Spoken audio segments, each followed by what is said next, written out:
여러분, 일본 문화의 가장 강력한 상징을 하나만 꼽으라고 한다면 저는 주저없이 사무라이를 선택할 것 같아요. 그 독특한 갑주와 두 개의 칼, 그리고 절대적인 충성과 명예를 중시하는 무사도 정신은 전 세계 수많은 이들의 마음을 사로잡았습니다. 하지만 오늘 우리가 파헤쳐볼 이야기는 이 사무라이의 탄생, 비화에 관한 우리의 상식을 완전히 뒤집어 놓을 만한 충격적인 가설입니다. 바로 사무라이 정신과 기술의 뿌리가 한반도의 고대 국가였던 백제에 있다는 주장인데요. 단순한 문화 교류를 넘어 백제의 엘리트, 군인 집단이 직접 일본으로 건너가 사무라이 계층의 시조가 되었다는 것입니다. 믿기지 않으시죠? 하지만 역사의 뒤안길에 감춰진 단서들을 하나씩 따라가다 보면 지금까지 우리가 알던 역사, 지도가 조금씩 어긋나기 시작하는 경이로운 순간을 맞이하게 될 겁니다. 지금부터 그 숨겨진 연결고리를 본격적으로 파헤쳐 보시죠. 가장 먼저 우리가 주목해야 할 것은 일본 나라. 현 이소노카미 신궁의 신성한 보물로 모셔져 있는 칠지도입니다. 이름처럼 본체에서 6개의 가지 모양 작은 칼날이 뻗어나온 이 독특한 검은 그 자체로도 신비로운 아우라를 뽐내지만 그 검신에 새겨진 금상감 명문이야말로 이 모든 이야기의 시작점입니다. 이 명문을 자세히 살펴보면 옛날에 백제의 왕이 태자에게 명하여 중략, 이 검을 만들어 외왕에게 바쳤다는 내용이 선명하게 드러납니다. 여기서 바쳤다라는 표현은 원문에 따라 하사했다 또는 공양했다로도 해석될 수 있어 논란이 있죠. 하지만 바쳤다라는 행위 자체가 당시 백제와 외 사이의 수직적 관계, 즉 백제가 우월한 위치에 있었다는 강력한 증거가 될 수 있습니다. 단순히 무기 하나 선물한 수준이 아니라 국가 간 외교에서 권위와 지위를 상징하는 권위의 아이템으로 제작되어 건네졌다는 의미거든요. 당시 백제는 철기 문명과 뛰어난 금속工业 기술로 동아시아에서 그 명성을 떨치고 있었습니다. 칠지도는 단순한 전투 무기가 아니라 백제가 외왕에게 자신들의 기술력과 문화적 우월성을 과시하는 동시에 그를 자신의 영향권 안에 두고자 하는 정치적 메시지가 담긴 물건이었던 거죠. 이 한 자루의 검은 군사기술의 전파라는 측면을 넘어 백제 문화 자체가 일본 지배층의 정체성 형성에 깊이 관여했음을 보여주는 결정적 단서입니다. 자, 이제 고대 사료 속으로 눈을 돌려볼까요? 일본 최고의 역사서인 고사기와 일본서기에는 백제와 관련된 기록이 무려 200건 이상 등장한다는 사실 알고 계셨나요? 그 중에서도 눈에 띄는 것은 군사와 인재 파견에 관한 내용입니다. 가장 대표적인 예가 고사기 속 아메노 히보코의 이야기입니다. 그는 백제의 왕자 혹은 귀족으로 소개되며 대규모의 부하와 함께 일본으로 건너와 야마토 정권에 큰 공을 세웠다고 기록되어 있습니다.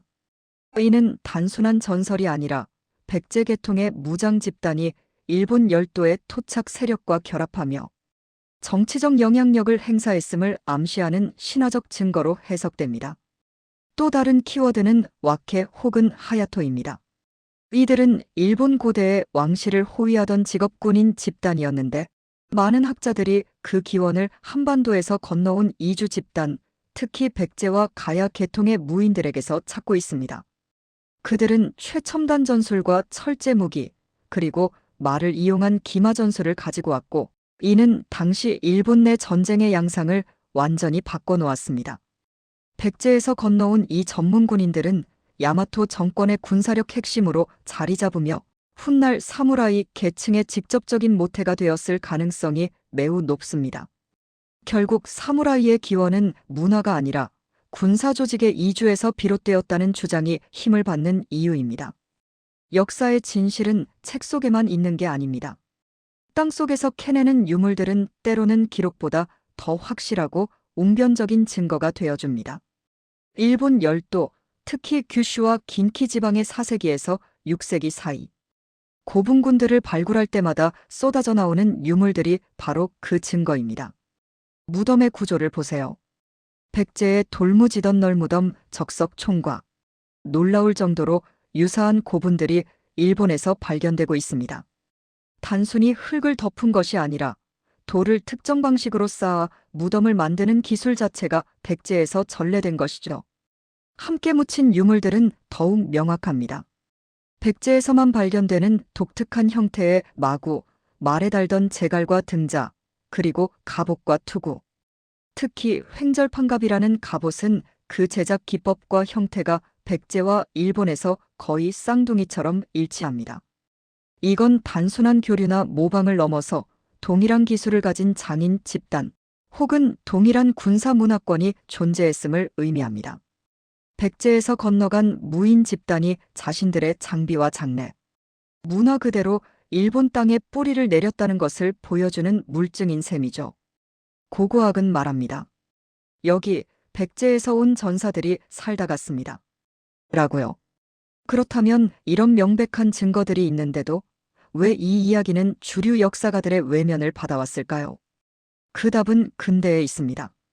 특히 19세기 말 메이지 유신을 통해 급속도로 근대 국가를 건설하던 일본에게 가장 필요한 것은 무엇이었을까요? 바로 단일 민족 국가라는 신화와 만세일계의 천황을 중심으로 한 강력한 국가 정체성이었습니다. 이 과정에서 일본의 지도층과 역사학자들은 하나의 딜레마에 직면했습니다.